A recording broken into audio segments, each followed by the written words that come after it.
ಓಂ ಶ್ರೀ ಗುರುಭ್ಯೋ ನಮಃ ಹರಿಃ ಓಂ. ಓಂ ಕಾತ್ಯಾಯನಾಯ ವಿದ್ಮಹೇ ಕನ್ಯಾಕುಮಾರಿ ಧೀಮಹಿ ತನ್ನೋ ದುರ್ಗಿ ಪ್ರಚೋದಯಾತ್. ಓಂ ಶ್ರೀ ಶಿವಂ ಗುರುಭ್ಯೋ ನಮಃ. ಆತ್ಮೀಯ ವೀಕ್ಷಕರಿಗೆಲ್ಲರಿಗೂ ಕೂಡ ಚಂದ್ರಶೇಖರ್ ಮಾಡುವಂತಹ ಅನಂತ ನಮಸ್ಕಾರಗಳು.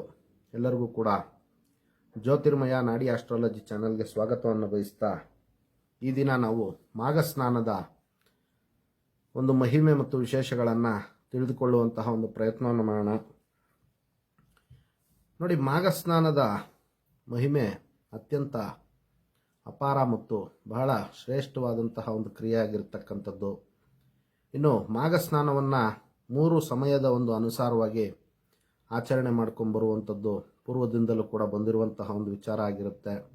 ಮೊದಲನೇದಾಗಿ ಮಕರ ಸಂಕ್ರಾಂತಿಯಿಂದ ಕುಂಭ ಸಂಕ್ರಾಂತಿವರೆಗೂ ಕೂಡ ಮಾಡುವಂಥದ್ದು. ಅದೇ ರೀತಿ ಇನ್ನು ಪುಷ್ಯ ಮಾಸದ ಶುಕ್ಲ ಏಕಾದಶಿಯ ದಿನವಾಗಲಿ, ಇನ್ನು ಪೌರ್ಣಮಿಯ ದಿನವಾಗಲಿ ಆರಂಭಿಸಿ 1 ತಿಂಗಳ ಕಾಲ ಪರ್ಯಂತವಾಗಿ ಸಂಪ್ರದಾಯಬದ್ಧವಾಗಿ ಮಾಡುವಂತಹ ಒಂದು ವಿಶೇಷತೆಗಳನ್ನು ನಮ್ಮ ಪೂರ್ವಿಕರು ಬೆಳೆಸ್ಕೊಂಡು ಬಂದಿರುವಂತಹ ಒಂದು ವಿಚಾರ ಇರತಕ್ಕಂಥದ್ದು. ಇನ್ನು ಅದೇ ರೀತಿ ಅರುಣೋದಯ ಕಾಲದಲ್ಲಿ ಪ್ರಾರಂಭಿಸಿ ಪ್ರಾತಃ ಕಾಲದವರೆಗೂ ಕೂಡ ಸ್ನಾನವನ್ನು ಮಾಡುವಂತಹ ಒಂದು ಪ್ರಕ್ರಿಯೆಗಳಿರ್ತಕ್ಕಂಥದ್ದು. ಇನ್ನು ನಕ್ಷತ್ರಗಳು ಇರುವಾಗಲೇ ಮಾಡುವಂತಹ ಒಂದು ಸ್ನಾನಕ್ಕೆ ಅತ್ಯಂತ ಶ್ರೇಷ್ಠ ಸ್ನಾನ ಮತ್ತು ಶ್ರೇಷ್ಠ ಫಲ ದೊರಕುತ್ತೆ ಅನ್ನುವಂಥದ್ದು ಅನೇಕ ಪುರಾಣಗಳಲ್ಲಿ ಉಲ್ಲೇಖ ಆಗಿರ್ತಕ್ಕಂಥದ್ದು. ಇನ್ನು ನಕ್ಷತ್ರಗಳು ಕಾಣದಿರುವಾಗ ಮಾಡುವಂತಹ ಒಂದು ಸ್ನಾನ ಮಧ್ಯಮ ಫಲವನ್ನು ಕೊಡುವಂಥದ್ದು. ಅದೇ ರೀತಿ ಸೂರ್ಯೋದಯದ ನಂತರ ಮಾಡುವಂತಹ ಒಂದು ಸ್ನಾನ ಕನಿಷ್ಠ ಫಲ, ಅಂದರೆ ಕಡಿಮೆ ಫಲದಿಂದ ಕೂಡಿರುವಂತಹ ಒಂದು ವಿಚಾರ ಇರುತ್ತೆ ಅನ್ನುವಂಥದ್ದು ಅನೇಕ ಶಾಸ್ತ್ರಗಳಲ್ಲಿ ಉಲ್ಲೇಖ ಆಗಿರ್ತಕ್ಕಂಥದ್ದು. ಇನ್ನು ನೋಡಿ, ಅನುಕೂಲ ಇಲ್ಲದವರು ಮತ್ತು ಅಶಕ್ತರು ಮನೆಯಲ್ಲೇ ಬಿಸಿ ನೀರಿನಿಂದ ಸ್ನಾನ ಮಾಡಿದರೂ ಕೂಡ 6 ವರ್ಷ ಉಪವಾಸವಿದ್ದಂತಹ ಪುಣ್ಯ ಫಲ ಅವರಿಗೆ ದೊರೆಯುವಂತಹ ಒಂದು ಸಾಧ್ಯತೆ ಇರತಕ್ಕಂಥದ್ದು. ಇನ್ನು ಬಾವಿಯಲ್ಲಿ ಸ್ನಾನ ಮಾಡಿದರೆ 12 ವರ್ಷದ ಒಂದು ಪುಣ್ಯ ಫಲ ದೊರೆಯುವಂಥದ್ದು. ಕೆರೆಯಲ್ಲಿ ಸ್ನಾನ ಮಾಡಿದರೆ 24 ವರ್ಷ ಉಪವಾಸವಿದ್ದಂತಹ ಪುಣ್ಯ ಫಲ ಬರುವಂಥದ್ದು. ಇನ್ನು ನದಿಗಳಲ್ಲಿ ಸ್ನಾನ ಮಾಡಿದರೆ ಅದಕ್ಕೆ 2 ಪಟ್ಟು, ಅಂದರೆ 48 ಪಟ್ಟು ಪುಣ್ಯಫಲ ದೊರೆಯುವಂತಹ ಒಂದು ಸಾಧ್ಯತೆ ಇರುತ್ತೆ ಅನ್ನುವಂಥದ್ದು ಪುರಾಣಗಳಲ್ಲಿ ಉಲ್ಲೇಖ ಆಗಿರ್ತಕ್ಕಂಥದ್ದು. ಇನ್ನು ನೋಡಿ, ಅದೇ ರೀತಿ ದೇಶ ಕಾಲ ವರ್ತಮಾನಗಳನ್ನು ಅನುಸರಿಸಿ ಅವರ ಒಂದು ಕುಲದೈವ ಮತ್ತು ವಿಶೇಷವಾಗಿ ಮಾಧವನನ್ನು ಸ್ಮರಿಸಿ, ಅಂದರೆ ಶ್ರೀಕೃಷ್ಣನನ್ನು ಭಕ್ತಿಯಿಂದ ಸ್ಮರಣೆ ಮಾಡಿ ಸಂಕಲ್ಪ ಮಾಡಿ ಮಹಾನದಿಗಳಾದಂತಹ ಗಂಗಾ, ಯಮುನಾ, ಸರಸ್ವತಿ, ಗೋದಾವರಿ, ನರ್ಮದಾ, ಸಿಂಧು, ಕಾವೇರಿ ಈ ಒಂದು ಪುಣ್ಯ ನದಿಗಳಲ್ಲಿ ಸ್ನಾನ ಮಾಡಿದರೆ ಅತ್ಯಂತ ಅನಂತ ಫಲ ಸಿಗುತ್ತೆ ಅನ್ನುವಂಥದ್ದು ಶಾಸ್ತ್ರ ಸಮ್ಮತವಾಗಿ ಉಲ್ಲೇಖ ಆಗಿರ್ತಕ್ಕಂಥದ್ದು. ಯಾರಿಗೆ ಬಹಳ ದೂರ ಹೋಗ್ಲಿಕ್ಕಾಗಲ್ಲ ಅವರು ಮನೆಯಲ್ಲೇ ಕೂಡ ಈ ಒಂದು ನದಿ ಮಹಾದೇವತೆಗಳನ್ನು ಸ್ಮರಣೆ ಮಾಡಿ ಅವರು ಮನೆಯಲ್ಲಿಯೇ ಕೂಡ ಈ ಒಂದು ಸ್ನಾನದ ಒಂದು ವಿಚಾರಗಳನ್ನು ಅನುಸರಣೆ ಮಾಡ್ಬೋದಾಗಿರುತ್ತೆ ಅನ್ನುವಂಥದ್ದು ಕೂಡ ಶಾಸ್ತ್ರದಲ್ಲಿ ಹೇಳಿರ್ತಕ್ಕಂಥದ್ದು. ಇನ್ನು ನೋಡಿ, ಮಾಘ ಮಾಸದಲ್ಲಿ ವಿಶೇಷವಾಗಿ ಪ್ರಯಾಗ ಕ್ಷೇತ್ರದಲ್ಲಿ ಸ್ನಾನ ಮಾಡೋದ್ರಿಂದ ಅತ್ಯಂತ ಪುಣ್ಯ ಮತ್ತು ಅನಂತ ಫಲ ಅನ್ನುವಂತಹ ಒಂದು ವಿಚಾರ ಇರತಕ್ಕಂಥದ್ದು. ಇಲ್ಲಿ ಗಂಗಾ, ಯಮುನಾ ಮತ್ತು ಸರಸ್ವತಿ ಪವಿತ್ರ ನದಿಗಳ ಒಂದು ಸಂಗಮದಿಂದ ಈ ಒಂದು ಕ್ಷೇತ್ರ ಪವಿತ್ರವಾಗಿ ಕೂಡಿರುವಂಥದ್ದು. ಅದೇ ರೀತಿ ಮಾನವರಿಗೆ ಮಾತ್ರವಲ್ಲದೆ ನೋಡಿ, ದೇವತೆಗಳು, ಯಕ್ಷ, ಗಂಧರ್ವ, ರಾಕ್ಷಸ, ಪಿಶಾಚಿಗಳು ಮತ್ತು ಪ್ರೇತಗಳಿಗೂ ಕೂಡ ಈ ಒಂದು ಕ್ಷೇತ್ರ ಅತ್ಯಂತ ಮುಕ್ತಿದಾಯಕವಾಗಿರ್ತಕ್ಕಂತಹ ಒಂದು ವಿಶೇಷ ಅಡಗಿದೆ ಅನ್ನುವಂಥದ್ದು ಶಾಸ್ತ್ರಸಮ್ಮತವಾಗಿ ಉಲ್ಲೇಖ ಆಗಿರ್ತಕ್ಕಂಥದ್ದು.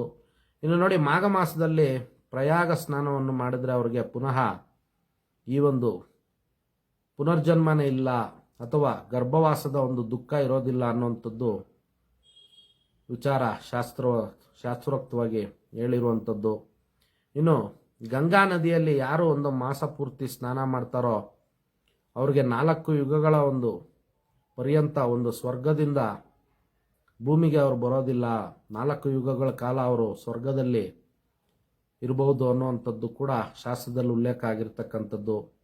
ಇನ್ನು ಪ್ರಯಾಗದಲ್ಲಿ ಸ್ನಾನ ಮಾಡಿದರೆ ಅತಿ ಹೆಚ್ಚು ಅನಂತ ಫಲ ಮತ್ತು ಅವ್ರಿಗೆ ಪುನರ್ಜನ್ಮವೇ ಇಲ್ವಾ ಪರಮಪದ ಪ್ರಾಪ್ತಿಯಾಗುತ್ತೆ, ಅಂದರೆ ವೈಕುಂಠ ಪ್ರಾಪ್ತಿ ಅನ್ನುವಂಥದ್ದು ಶಾಸ್ತ್ರಗಳಲ್ಲಿ ಹೇಳ್ತಕ್ಕಂಥದ್ದು.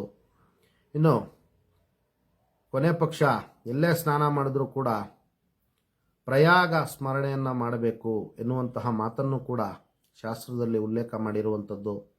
ಇನ್ನು ಪ್ರಯಾಗ ಸ್ಮರಣೆ ಅಂದರೆ ನೋಡಿ, ಯಾರು ಸ್ನಾನ ಮಾಡುವಾಗ ಭಗವಂತನನ್ನು ಪ್ರಯಾಗ ಮಾಧವ ಅಥವಾ ಓಂ ಮಾಧವಾಯ ನಮಃ ಎನ್ನುವಂತಹ ಹೆಸರಿನಿಂದ ಶ್ರೀಕೃಷ್ಣ ಪರಮಾತ್ಮನನ್ನು ನೆನೆದರೆ ಸಾಕು, ಯಾಗ ಮಾಡಿದಂತಹ ಫಲ ಆ ಒಂದು ಸಾಧಕನಿಗೆ ಬರುತ್ತೆ ಅನ್ನುವಂಥದ್ದು ಶಾಸ್ತ್ರಗಳಲ್ಲಿ ಉಲ್ಲೇಖ ಆಗಿರ್ತಕ್ಕಂಥದ್ದು. ಇನ್ನು 1 ತಿಂಗಳ ಕಾಲ ಸ್ನಾನ ಮಾಡೋದಕ್ಕೆ ಶಕ್ತಿ ಇಲ್ಲದಂಥವರು ಮಕರ ಸಂಕ್ರಾಂತಿಯ ದಿನ, ರಥಸಪ್ತಮಿಯ ದಿನ ಮತ್ತು 3ನೇದಾಗಿ ಮಾಘ ಮಾಸದ ಹುಣ್ಣಿಮೆಯ ದಿನ, ಈ 3 ದಿವಸವಾದರೂ ಕೂಡ ತಪ್ಪದೆ ಸ್ನಾನವನ್ನು ಮಾಡೋದ್ರಿಂದ ಶ್ರೇಷ್ಠ ಫಲ ದೊರೆಯುತ್ತೆ ಅನ್ನುವಂಥದ್ದು ಶಾಸ್ತ್ರಗಳಲ್ಲಿ ಉಲ್ಲೇಖ ಆಗಿರ್ತಕ್ಕಂಥದ್ದು. ಅದು ಕೂಡ ಅವರಿಗೆ ಸಮಯ ಆಗದಿರುವಂತಹ ಸಮಯದಲ್ಲಿ ಅಥವಾ ಆರೋಗ್ಯ ಮತ್ತು ಅವರ ಒಂದು ವೈಯಕ್ತಿಕ ವಿಚಾರಗಳಿಂದ ತೊಂದರೆ ಆಗಿದ್ದಂಥ ಪಕ್ಷದಲ್ಲಿ ಮಾಘ ಮಾಸದ ಕಡೆಯ 3 ದಿನಗಳಾದರೂ ಕೂಡ ಈ ಒಂದು ಮಾಘ ಮಾಸದ ಒಂದು ಸ್ನಾನವನ್ನು ಆಚರಣೆ ಮಾಡೋದ್ರಿಂದ ಮತ್ತು ಮಾಧವನ ಪೂಜೆ ಮಾಡೋದ್ರಿಂದ ಅವ್ರಿಗಿರ್ತಕ್ಕಂತಹ ಎಲ್ಲ ಬ್ರಹ್ಮಹತ್ಯ ದೋಷಗಳು ಕೂಡ ತೊಲಗಿ ಅವರ ಒಂದು ಪಾಪಕರ್ಮಗಳೆಲ್ಲವೂ ಕೂಡ ಪರಿಹಾರ ಆಗುತ್ತೆ ಅನ್ನುವಂಥದ್ದು ಶಾಸ್ತ್ರದಲ್ಲಿ ಉಲ್ಲೇಖ ಆಗಿರ್ತಕ್ಕಂಥದ್ದು. ಇನ್ನು ಸೂರ್ಯ ಭಗವಾನರು ಉದಯಿಸೋದಕ್ಕಿಂತ ಸ್ವಲ್ಪ ಮುಂಚೆ ಸ್ನಾನವನ್ನು ಮಾಡುವಂತಹ ಯಾವುದೇ ಸಾಧಕನಿಗೆ ಆಗಲಿ ಬ್ರಹ್ಮಹತ್ಯ ದೋಷ ಆಗಿರ್ಬೋದು ಅಥವಾ ಅವರ ಒಂದು ಪಂಚ ಮಹಾಪಾಪಗಳನ್ನು ಮಾಡಿರುವಂತಹ ಪಾಪಿಯನ್ನೇ ಆಗಲಿ ನಾವು ಪವಿತ್ರ ಮಾಡೋಣ. ಈ ಒಂದು ಮಾಸದಲ್ಲಿ ಅತ್ಯಂತ ಶ್ರೇಷ್ಠತೆಯಿಂದ ಜಲಾಭಿಮಾನಿ ದೇವತೆಗಳು ಕೂಡ ಈ ರೀತಿ ಅವರ ಒಂದು ಸಂಕಲ್ಪಗಳನ್ನು ಹೊಂದಿರ್ತಾರೆ. ಅದು ಅವರಿಗೆ ಬ್ರಹ್ಮದೇವನ ಒಂದು ಆದೇಶವೂ ಕೂಡ ಆಗಿರುತ್ತೆ ಅನ್ನುವಂಥದ್ದು ಶಾಸ್ತ್ರದಲ್ಲಿ ಉಲ್ಲೇಖ ಆಗಿರ್ತಕ್ಕಂಥದ್ದು.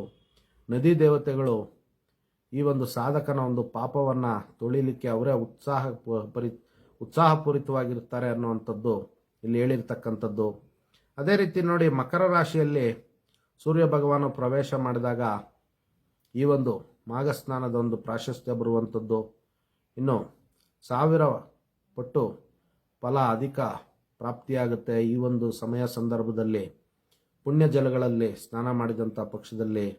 ಇನ್ನು ಮೊದಲನೇ ಒಂದು ಪ್ರಾಮುಖ್ಯತೆ, ಮನೆಯ ಹೊರಗೆ ಎಲ್ಲಿ ನೀರಿರುತ್ತೋ ಅದೆಲ್ಲವೂ ಕೂಡ ಗಂಗಾಜಲಕ್ಕೆ ಸಮಾನವಾಗಿರುತ್ತೆ ಅನ್ನುವಂತಹ ಒಂದು ವಿಶೇಷ ಇರುತ್ತೆ. ಆದ್ದರಿಂದ ಮನೆಯ ಒಳಗಡೆ ಇರತಕ್ಕಂತಹ ನೀರಿನಿಂದ ಮಿಗಿಲಾಗಿ ಹೊರಗಡೆ ಇರುವಂತಹ ಕೆರೆ ಆಗಿರ್ಬೋದು, ಬಾವಿ ಆಗಿರ್ಬೋದು, ಅವರ ಹತ್ತಿರ ಇರ್ತಕ್ಕಂತಹ ಒಂದು ಪುಷ್ಕರಣಿಗಳಾಗಿರ್ಬೋದು, ಈ ರೀತಿ ಈ ಒಂದು ಸ್ಥಳಗಳಲ್ಲಿ ಅವರು ಅವರ ಒಂದು ಸ್ನಾನವನ್ನು ಆಚರಣೆ ಮಾಡೋದ್ರಿಂದ ಮತ್ತು ಪೂಜೆಯನ್ನು ಮಾಡೋದ್ರಿಂದ ವಿಶೇಷವಾದಂತಹ ಫಲ ಬರುತ್ತೆ. ಇನ್ನು ಪ್ರಯಾಗ, ನೈಮಿಷಾರಣ್ಯ ಮುಂತಾದ ಕ್ಷೇತ್ರಗಳಲ್ಲಿ ಮಾಡಿದಂತಹ ಸ್ನಾನಕ್ಕೆ ಇನ್ನೂ ಹೆಚ್ಚಿನ ರೀತಿಯ ವಿಶೇಷವಾದಂತಹ ಫಲಗಳನ್ನು ಕೊಡುವಂಥದ್ದು ಮತ್ತು ಅನಂತ ಪುಣ್ಯ ಸಂಪಾದನೆಯನ್ನು ಕೂಡ ಒಂದು ಸಾಧಕನು ಮಾಡಿಕೊಳ್ತಾನೆ ಅನ್ನುವಂಥದ್ದು ಶಾಸ್ತ್ರದಲ್ಲಿ ಉಲ್ಲೇಖ ಆಗಿರ್ತಕ್ಕಂಥದ್ದು.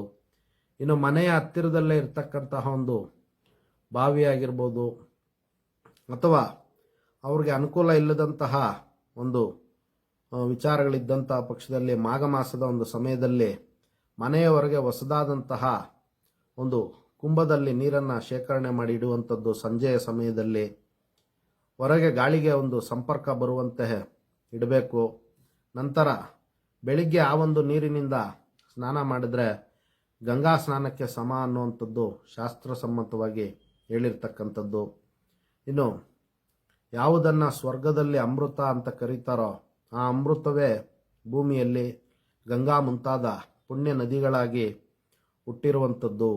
ಆದ್ದರಿಂದ ಈ ಒಂದು ಮಾಘ ಮಾಸದಲ್ಲಿ ಸಾಕ್ಷಾತ್ ಬ್ರಹ್ಮ, ವಿಷ್ಣು, ಮಹೇಶ್ವರ ದೇವತೆಗಳು ಅಂದರೆ ತ್ರಿಮೂರ್ತಿ ದೇವತೆಗಳು ಕೂಡ ಮಾಘ ಮಾಸದಲ್ಲಿ ಬಂದು ಪ್ರಯಾಗಾದಿ ಪುಣ್ಯಕ್ಷೇತ್ರಗಳಲ್ಲಿ ಮತ್ತು ಹೊರಗಿನ ಒಂದು ಪುಣ್ಯ ಜಲಗಳಲ್ಲಿ ಸ್ನಾನವನ್ನು ಆಚರಿಸ್ತಾರೆ ಅನ್ನುವಂಥದ್ದು ಹೇಳಿರುವಂಥದ್ದು ಶಾಸ್ತ್ರಗಳಲ್ಲಿ. ಇನ್ನು ಮಾಘ ಮಾಸದಲ್ಲಿ ನೋಡಿ, ತಣ್ಣೀರಿನಲ್ಲಿ ಸ್ನಾನ ಮಾಡೋದ್ರಿಂದ ಬಿಸಿನೀರಿನಲ್ಲಿ ಸ್ನಾನ ಮಾಡಿದ್ದಕ್ಕಿಂತಲೂ ಕೂಡ 2 ಪಟ್ಟು ಅಧಿಕ ಫಲ ದೊರೆಯುತ್ತದೆ.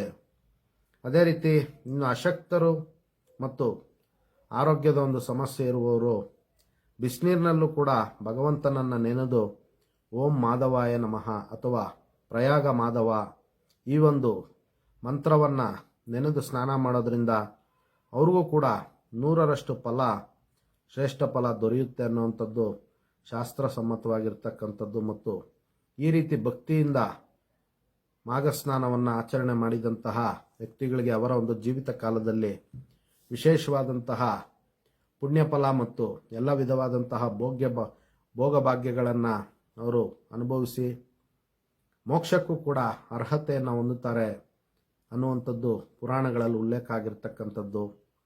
ಎಲ್ಲರಿಗೂ ಕೂಡ ಜಗನ್ಮಾತೆಯ ದಿವ್ಯ ಆಶೀರ್ವಾದ ಇರಲಿ ಅಂತ ಮತ್ತೊಮ್ಮೆ ನನ್ನ ಆರಾಧ್ಯ ದೇವತೆ ಲಲಿತಾಂಬಿಕೆ ಬಳಿ ಪ್ರಾರ್ಥನೆ ಸಲ್ಲಿಸುತ್ತಾ ಸರ್ವೇ ಜನಃ ಸುಖಿನೋ ಭವಂತು, ಸಮಸ್ತ ಸನ್ಮಂಗಳಾನಿ ಭವಂತು, ಶುಭಮಸ್ತು.